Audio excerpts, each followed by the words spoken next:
আসসালামু আলাইকুম আমিদ ভাই। ওয়ালাইকুম আসসালাম ভাই। আরে এত মন মরা লাগছে কেন তোমায়?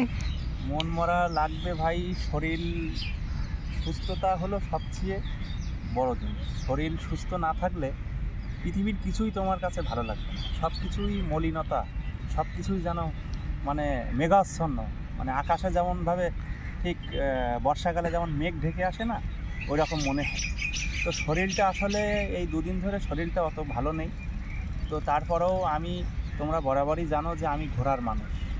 তো এখন আমি ঘরে বসে থাকতে পারলাম না, শরীরটা অনেক অসুস্থ। দেখছো তো যে শীতের পোশাক। হ্যাঁ, এখন তো পুরো রোদ্দুর, মানে রোদ, সেই জায়গায় তুমি শীতের পোশাক পরে এসছো। পোশাক পরে এসছি, আমার শীত দিয়ে কাঁপুনি আসছে। তারপরেও আমি ঘুরতে ভালোবাসি, ঘোরাটাকে এনজয় করি। এই দিকটা একটু ঘুরে দেখাও যে এখন কোথায় আছি। এখন বর্তমানে আমরা ময়দানে আছি, সবাই ক্রিকেট খেলতে ব্যস্ত। চাটা দেখাও। চা খাবে না? চা খাবো না দাদা আমি এখন। তো এইটাই হচ্ছে শরীর সুস্থতা আর জীবনে ঘুরতে হয়। তারপরেও আমি বাড়িতে বসে নেই, তারপরেও বেরিয়েছি। এই যে ছোটো ভাই, তো এই তুমি আর আমি যেমনভাবে ঘুরি ওই রকম তার ধারাবাহিকতায় এই ঘুরতে এসেছি। এবং আমাদেরকে অনেক ঘুরতে হবে। ঘোরার ইচ্ছা তো যদি আল্লাহ মানে সহায় হয়, তাহলে অনেক দূর ঘোরার ইচ্ছা আছে, অনেক জায়গা ভ্রমণ করার ইচ্ছা আছে।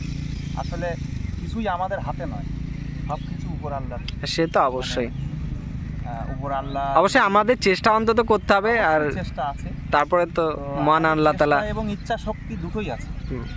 তো দেখো এই অবস্থায়, তুমি দেখো এই অবস্থায় শীতের পোশাক পরো। এখন এই আমাদের তো মানে গরম পড়ে গেছে, তার মধ্যেও আমি এই অসুস্থ শরীর নিয়ে শীতের পোশাক পরে এসেছি। আমাদের তো মোহাম্মদ মুস্তাফা সাল্লাল্লাহু আলাইহি উনি তো বলেছেন পৃথিবী ভ্রমণ করতে, মানে ঘুরতে হবে, মানুষের সাথে পরিচয়, তবেই তুমি পৃথিবী জানতে পারবে।